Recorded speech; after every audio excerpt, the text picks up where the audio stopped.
ایک شام کا رہنے والا شخص مدینے آیا۔ اس نے مسجد کے ایک حصے میں ایک شخص کو بیٹھا ہوا دیکھا۔ اس نے پوچھا یہ کون ہے؟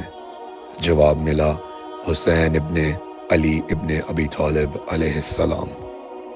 حضرت علی علیہ السلام اور آپ کی اولاد کے سلسلے میں غلط افواہوں کے نتیجے میں اس کے دل میں ان کے لیے دشمنی بیٹھی ہوئی تھی، لہٰذا وہ امام کے قریب آیا اور آنے کے بعد اللہ کی قربت کی نیت سے یعنی قربتاً الی اللہ امام کی توہین کرنے لگا۔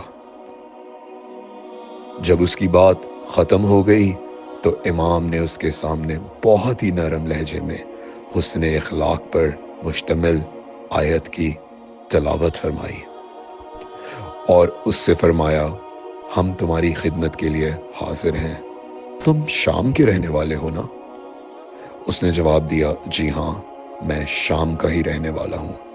امام نے فرمایا ہم ایسے سلوک سے واقف ہیں اور اس کی وجہ بھی جانتے ہیں، تم ہمارے شہر میں اجنبی ہو، مسافر ہو، تمہیں جن چیزوں کی ضرورت ہے ہم اس کے لیے حاضر ہیں، تم ہمارے گھر ٹھہر سکتے ہو، تمہیں اگر لباس کی ضرورت ہے تو وہ بھی ہم تمہیں دے دیں گے، اگر تمہیں پیسوں کی ضرورت ہے تو وہ بھی ہم تمہیں دے دیں گے۔